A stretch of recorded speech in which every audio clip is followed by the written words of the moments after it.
Well, hello everybody, and welcome back to Classic Gamer 74. I am your host, Anthony Gamer, and in today's episode, we're going to discuss The Legend of Zelda for the NES. Let me start off by saying that when this game came out back in the day of the Nintendo, I didn't play it. I don't really know why. Well, I can actually say why, because I was too busy playing sports games with my friends like Tecmo Bowl, Tecmo Super Bowl, and of course all the wrestling games. We were more interested in more war type and fighting games than we were in this one. And those goofy commercials that they had at the time really didn't help much. Instead of telling you what the game was about, there was some screwy guy like yelling Zelda and talking about all the crazy stuff in the game. So to me, that was kind of a turnoff. It wasn't until a few years ago that I actually decided to give the game a try when I had started this channel, and I'm really glad that I did. Honestly, I wish I had played the game back in the day as a kid. I probably would have got a kick out of it and probably would get very frustrated with it, just as I did as an adult. Not to say the game isn't fun, but as you'll see, it's got a lot of twists and turns, literally. So without further ado, let's get into Legend of Zelda. Okay, so let's get a little background information on the game itself, and we are getting this directly from Wikipedia. Now, this game was originally released in Japan in February 1986 for the Famicom Disk System. Now, it was designed by Shigeru Miyamoto and Takashi Tezuka. And originally, the title of the game was Hyrule Fantasy Zelda no Densetsu 1. Okay. So, in this game, you are taking on the role of Link, this elf-like creature, and you are trying to claim the 8 fragments, the Triforce of Wisdom, as you are trying to rescue Princess Zelda from Ganon, the main antagonist. Okay, so, as you see, like I said earlier, I had never played this game before as a kid, so I decided, well, let's give it a try. And, well, I decided just to jump right in and have at it. A very, very, very bad idea, I have to say. Yeah. I'm one of those people that will jump right into a game and start playing. I mean, I was part of the Atari generation, and a large percentage of the games for the 2600 were just that. You could jump right in. This isn't one of those, however. Now, to give you an idea of how big Hyrule itself is, the legendary land that this game takes place in, I'm going to put this map up on the screen. Yeah, it's big.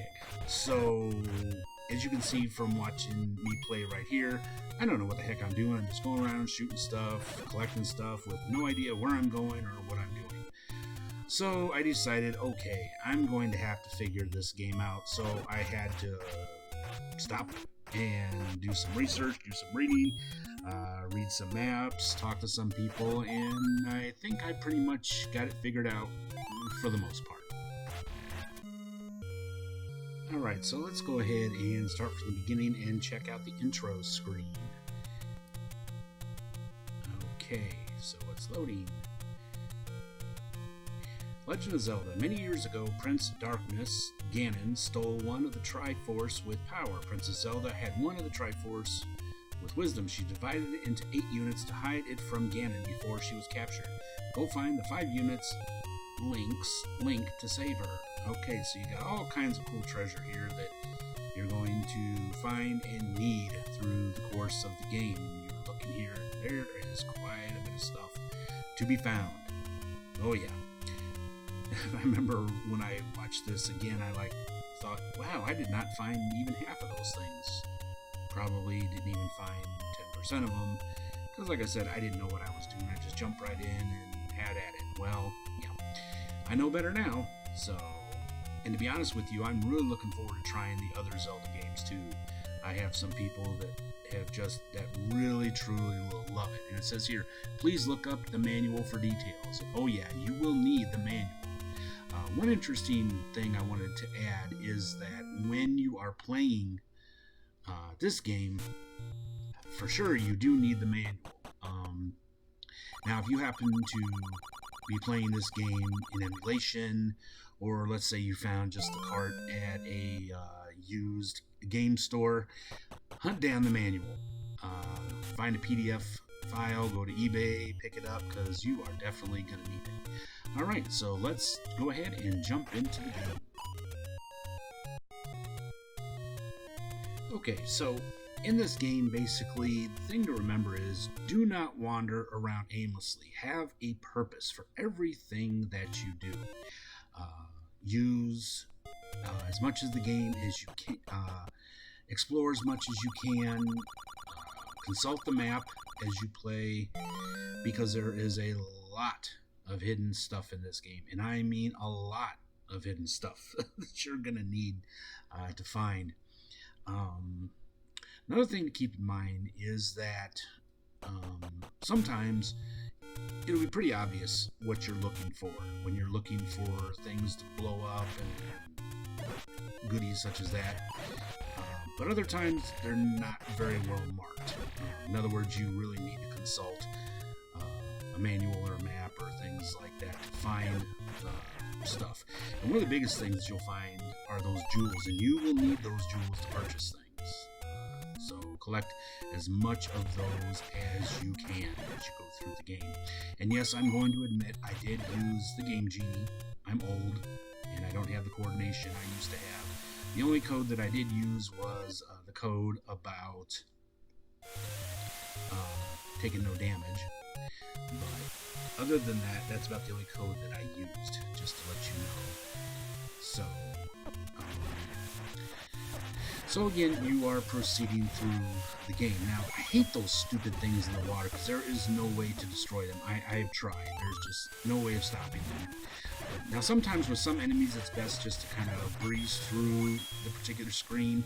But other times, there's some cool stuff that you're going to miss out on. So don't be afraid to attack your enemies, especially later on as you get better weapons and you level up and you get all kinds of cool stuff. You can really pick up a lot of those jewels from the enemies that you attack.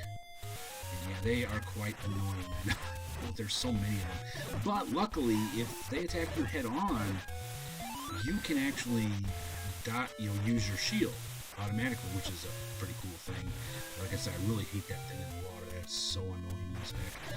But anyway, now I'm following a predetermined route that I with the help of the map that I got highlighted, that has a lot of details of the area.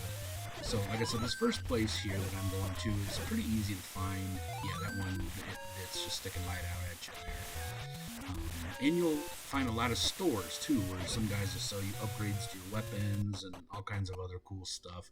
So we go into the first store here. Buy something, will ya?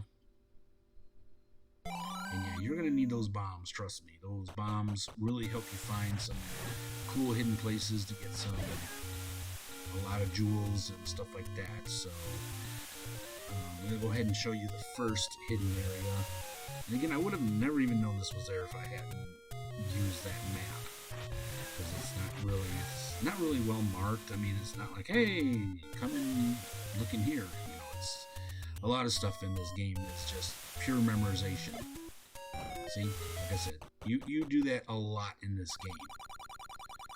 You do a lot of blowing open things and finding secrets and that kind of stuff. So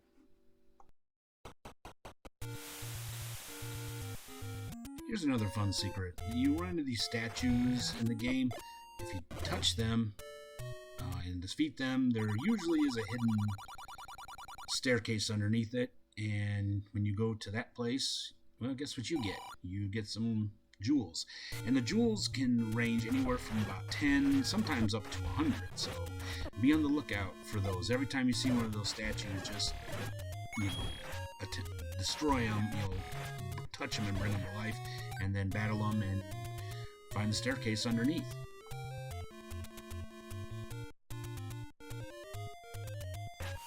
Now, this next part I wanted to share because I had found this old woman and she just stares at you and nothing happens. So when you go into this cave, they give you a scroll to show to the old woman, okay? Because I found her, and then, like I said, I just look at her, and she looks at me, and nothing happens. So, now, careful in the V slot. Now, you're going to have to switch back and forth between two really cool power-ups. You have the bomb, of course, and you have this blue candle that just will burn a bush, and usually hidden in some of those bushes is a secret of some kind. So, stock up on those candles. Now, you can only use the candle once. Oh, there's one right there. You can only use the candle once on a screen. So if you happen to miss your target, just come back to that screen and use the candle again to get the correct bush. Yeah, usually the whatever you're looking for is hidden in a bush somewhere too. So just a little helpful hint.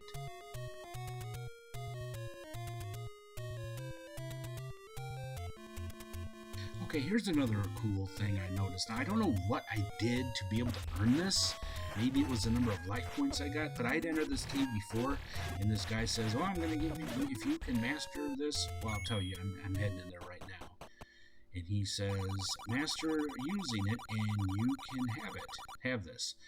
Now, I would go in there when I didn't know what I was doing, and he wouldn't give it to me. So I assume I earned it by getting more life hearts.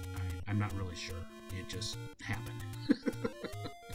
But like I said, you do get these cool upgrades to your sword that you're definitely going to need. That's for sure. Okay, now one of the last things I want to talk about are the dungeons themselves where the Triforce is hidden. Now, you were given a hint that tells you that it's in a tree at the end of, at a dead end. Well, here we're heading into that tree right now. Yep, so this is where you find the first dungeon. Now, these dungeons are a hoot and a holler, I tell you. Basically, the thing you have to do here is just kind of explore around. This first dungeon isn't that bad. You're just basically trying to kill everything on screen so that you can get keys, you can unlock a map, and you can find the part of the Triforce. Like I said, this first one isn't that bad, but boy, they get real difficult. The puzzle element is really kind of cool, though. I like the fact that you are able to just go around and just beat all these monsters and just try to kind of not get lost, which is kind of the whole theme of the game. Go around, destroy monsters, and try not to get lost.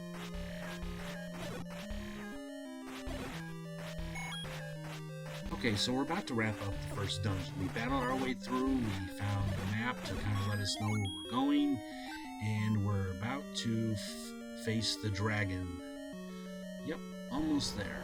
Yep, there's the key, and oh, those hands, oh, those are pain. But they kind of give cool stuff if you defeat them. Like I said, you can always use those jewels, so don't be afraid to fight your enemies, especially in the dungeon here, because you can get some pretty cool stuff that you need. Alright, here we are heading in, and there's the dragon. First one, not too bad. Actually, some of my other enemies were tougher than he was. And there it is, the first Triforce. Alright. 1 down, 7 to go.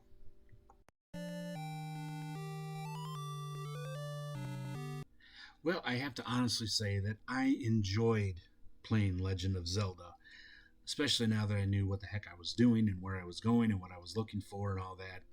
Yeah, it's a lot more fun now. I don't really know if I would have enjoyed it as a kid. I may have lost patience with it and just said, "Oh, to heck with it, let's play something else." I don't know. Hard to say. Now, some of you I know that are watching this probably did play it back in the day when it first came out, and I'd love to hear your stories.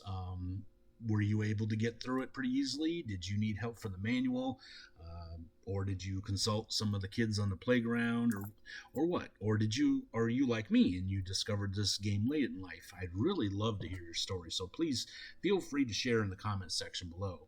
And I'll tell you, I am honestly looking forward to playing the other Zelda games that came after it. In our next episode, we're going to discuss another NES game that frustrated the heck out of me as a kid, and it wasn't until recently that I finally beat this game. Don't laugh. And that is Sunsoft's Fester's Quest. Well, that brings this episode of Classic Gamer 74 to a close. I really hope you all enjoyed it as much as I enjoyed presenting it to you. If you did like it, please give me a big thumbs up, subscribe if you haven't already, and don't forget to click that little bell icon down there so you'll be notified when I upload any new episodes. Connect with me on all my social media platforms. Check out my Teespring store where I have some cool gear that'll help support the channel. And check out my Patreon page. I'm going to upload the complete video of how I got the first Triforce in the Zelda game. So if you'd like to see that, head over to my Patreon and become a patron.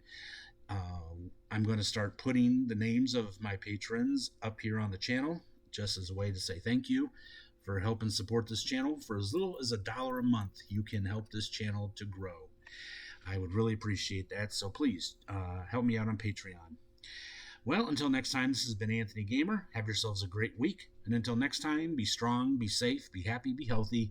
And above all, take care of each other, be kind to each other, and stop hate of all kinds. See you soon. Bye for now.